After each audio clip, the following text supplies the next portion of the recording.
What is going on, guys? Today we are looking at UCL heroes Kompany. He is now the 89 rated centre back, and like a lot of these heroes, it is just a one upgrade. So I do like Kompany, so this one's absolutely fine. But when it comes to somebody like Morientes, a Rickon, there's not going to be too much of an upgrade from him, so the differences are not necessarily vital into making a card from, say, an A tier to an S tier.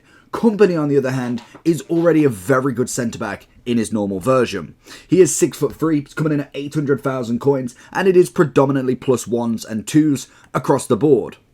We've already got that 81 pace, which is fantastic, 91 defending and 87 physical, but the big thing with him is he has got that anticipate playstyle plus. If you've not used a centre-back with it yet, give it a go because it is brilliant. It's probably, for me, my most important trait with at least one centre-back to have it. I like Virgil van Dijk. He has the aerial. I like to have one next to him. For instance, a Blanc, a Varane, a Marquinhos, a Kompany. They are, for me, some of the best centre-back traits you can physically have. In terms of defending himself, he should be an absolute unit. Obviously, you'd go with either Shadow or Anchor. I don't think there's a debate between any of them. Obviously, Shadow's going to be the most pace, so I probably would say that's going to be the one. You'd end up with 89 pace as well as 96 defending, turning him into a 93 overall. Let's have a look at Kompany and see if he's worth 800,000 coins.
So going into the overall for Kompany then, he's currently coming in at 800k compared to his normal version that is still a steady 460. He is one of the better centre-backs in the game. Genuinely, in terms of what we've got, you've got the top of the top, the Maldini, the Carlos Alberto. Matthias is up there because he can play it. Then you've got obviously the Lucio at 840 still, which is crazy. Rio's just underneath him. Virgil van Dijk's in form. Even a Varane. That Varane is tasty. It's a shame he didn't get, I think he got one upgrade, so unfortunately didn't get the max, but I probably could have told you that before we got the card. But I do think in terms of where he's at, he is, what I'd say, Maldini's above him. Carlos Alberto's probably above him. Virgil definitely is. Maybe Lucio, but I think Lucio needs a different playstyle plus, to be honest. He's got to be then, so like top 6, top 7 at a minimum centre-back in the game. Both versions, to be fair to him as well, because literally, you can see the 88 and the 89, there is very little difference between them. There's no skill move or weak foot upgrade. There is no playstyle plus upgrade, which I'm happy about because, like I said, Anticipate is absolutely number 1 for my centre-back role. When we go with the Shadow on him as well, if you really wanted to go more out pace, I think it's probably better than going Anchor, even though you get the 85 pace still. I just don't think he needs any more physicality. 92 and 90 on the strength and aggression is more than fine. You might notice a slight difference on strength, but not enough to say I'm going to waste out 4 pace. I think that is going to be the big one to go for, and naturally puts himself in a very, very high overall category.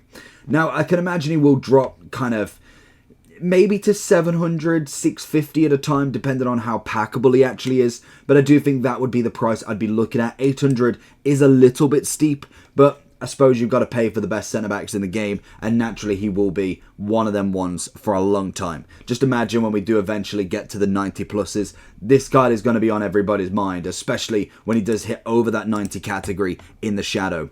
10 out of 10 centre-back though. Let me know down below what you think, and I'll catch you all for the next time. Peace.